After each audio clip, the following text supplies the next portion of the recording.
Kanu has been on detention. Simon Ekpa is on. I think he's been released. I read that. I think Finland, just a law-abiding nation, and he's been released. I think after 3 days, that's their law. They've released him on bail, but probably you charge him to court. Honestly, I was glad when I had. It wasn't surprising to me, but I was glad they arrested him because just like Nnamdi Kanu, both of them, I don't even know who is worse. I think this Simon Ekpa is the worst with things that doesn't make sense.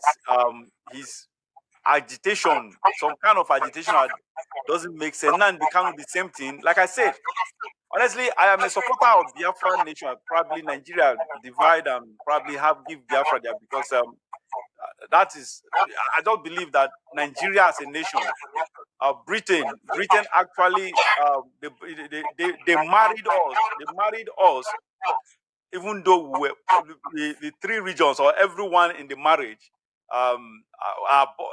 each of us are strange bedfellows.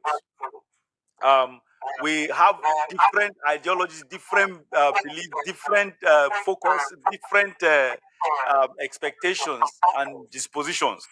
So we do not have common ground. Yet Britain brought us together to make us a country.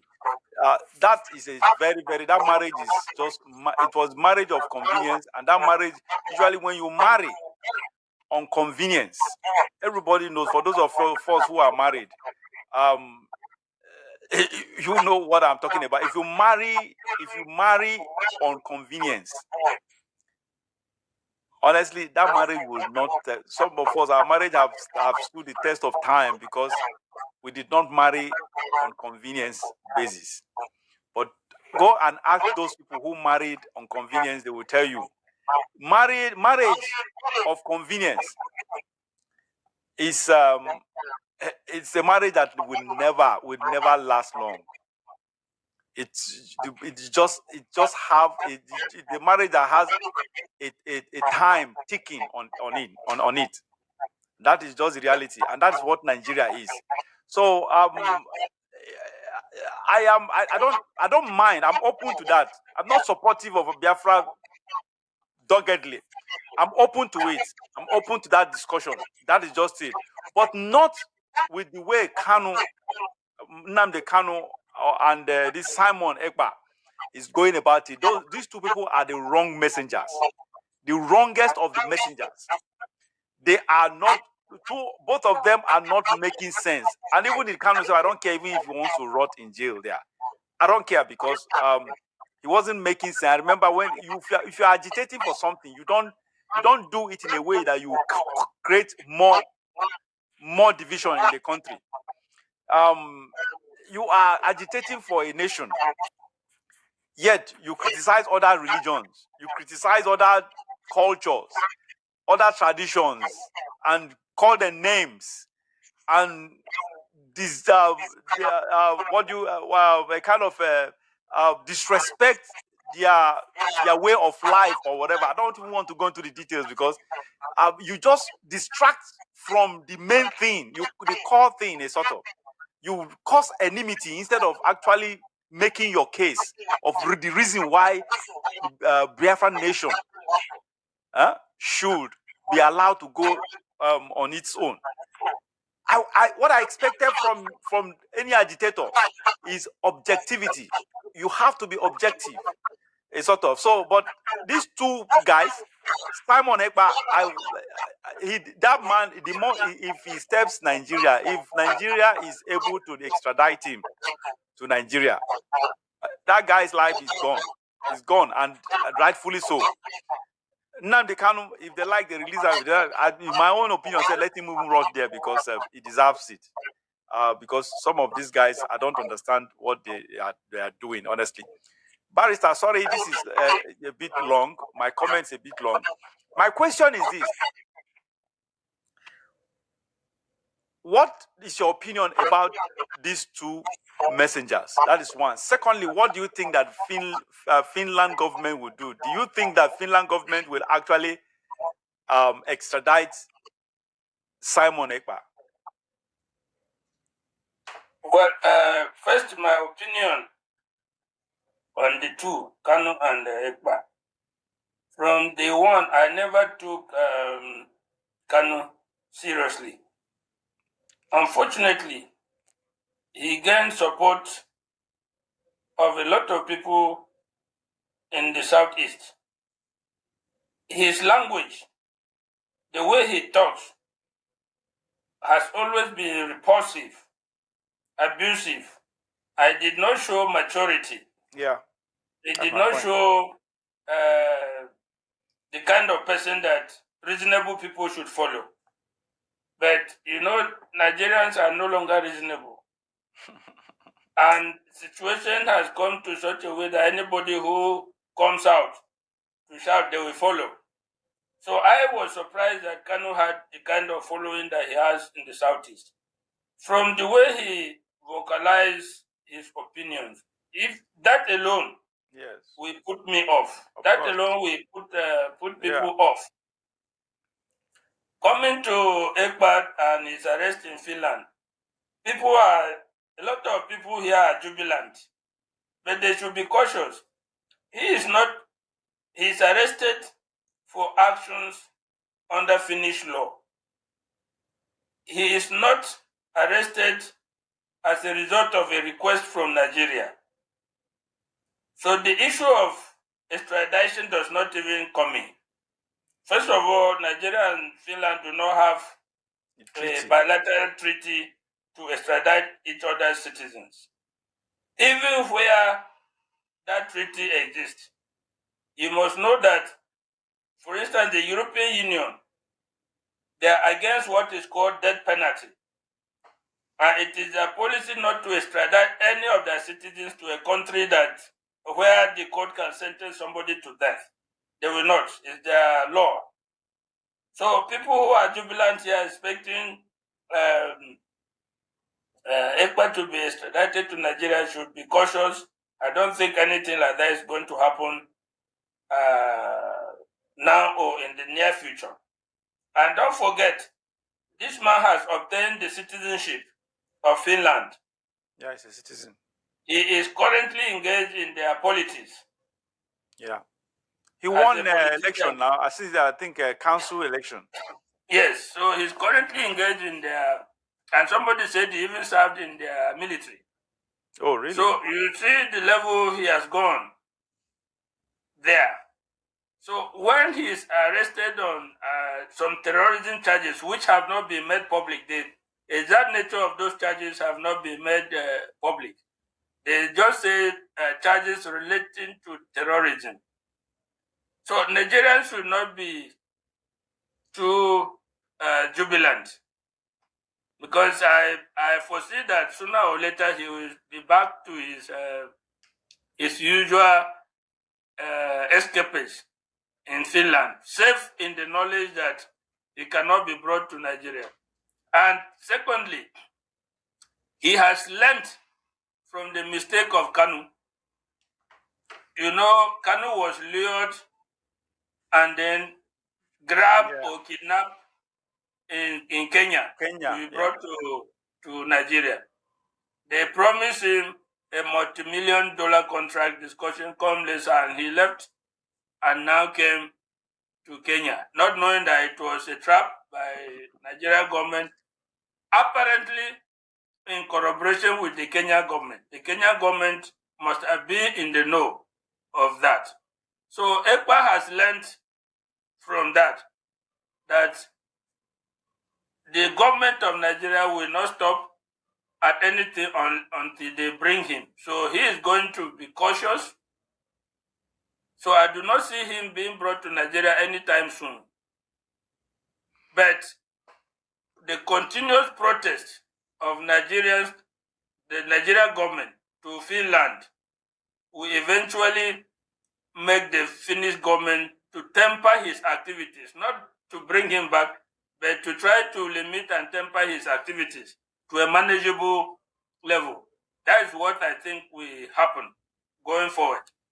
But I do not think or see how he can be brought to Nigeria. Yeah, I think I agree with you on that because as a citizen, I think Nigeria has apart from being a citizen, Nigeria does not have a treaty. That treaty it's important, must be prevalent, must be actually present for extradition to actually take place. Otherwise, it will not. Now, my question is this: on the insecurity going on in the east, do you think that IPOB is responsible for the insecurity, or to be specific, do you think Kano and Ekpa are responsible for the insecurity, or the insecurity has been hijacked by criminal elements and political and criminal elements? The insecurity in the middle and the southeast is coming from about 4 sources. Ekpa was part of IPOB. Yes. Now, with the incarceration of Kanu, he has been trying to position himself as the leader of IPOB. And Kanu does not like that. So there's infighting within IPOB. To the extent that Ekpa used to call himself Prime Minister of Biafra. But he still, to some extent, tried to acknowledge that Kanu is the leader. So there's that infaction. So between the two of them, there are sources of insecurity. One, because Kanu has a lot of following in the southeast. And then Ekpa, which is on to, has that ability. The other source of insecurity is from criminality that has bought into the insecurity that these two have introduced. The fourth source is the official government security agents, or the army, or the police. So between these 4 agencies, the cause of 100% cause of insecurity in the southeast is identified. So if you want to take out the insecurity in the southeast, you must address these 4 sources of insecurity, one way or another. The government security itself, army and police, are itself an insecurity, because insecurity responds to insecurity.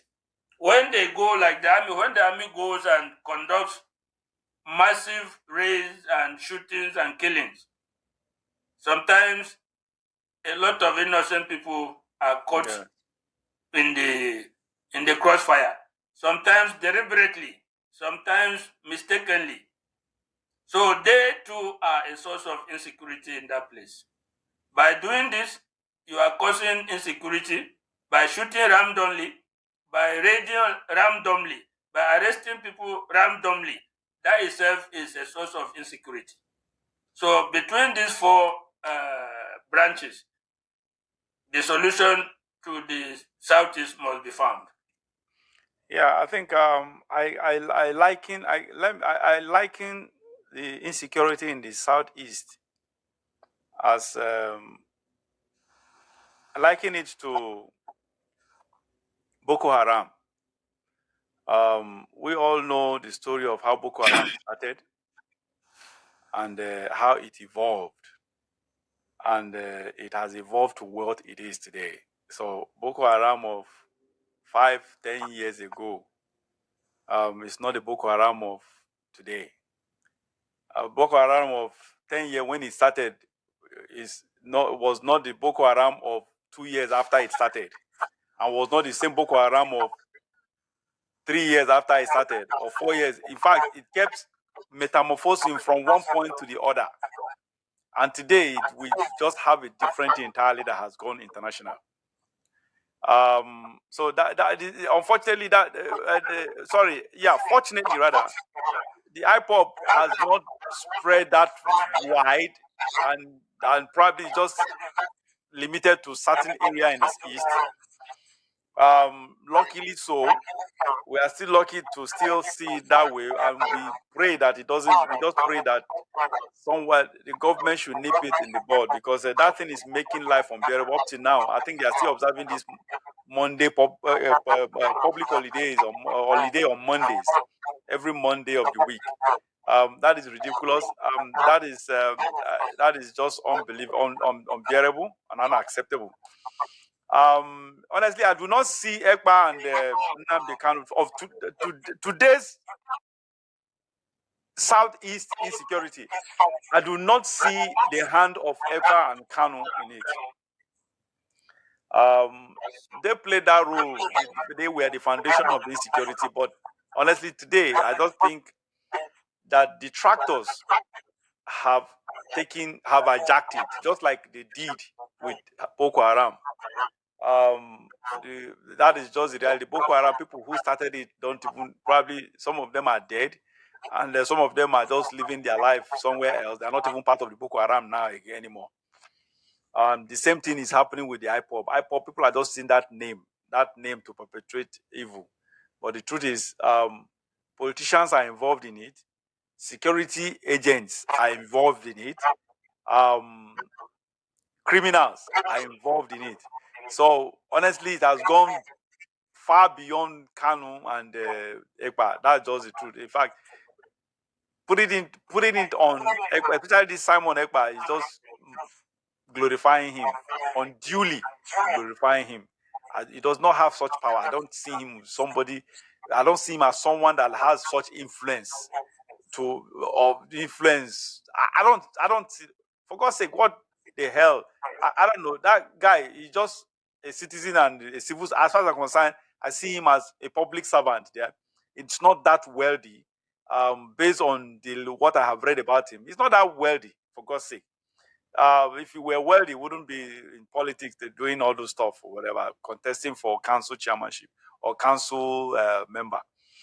So I don't see him that strong, that powerful enough. Ascribing what is going on at the southeast to Ekpa's personality, honestly, it's arrogating undue glory to him. That is just, it doesn't measure up to that. And even Kanu itself, the thing has gone past them. That is just my take on that. So people should stop ascribing what is happening, the insecurity going on in the southeast to Kanu and Ekpa. It has gone beyond. That's my own opinion, though. That's the way I view it.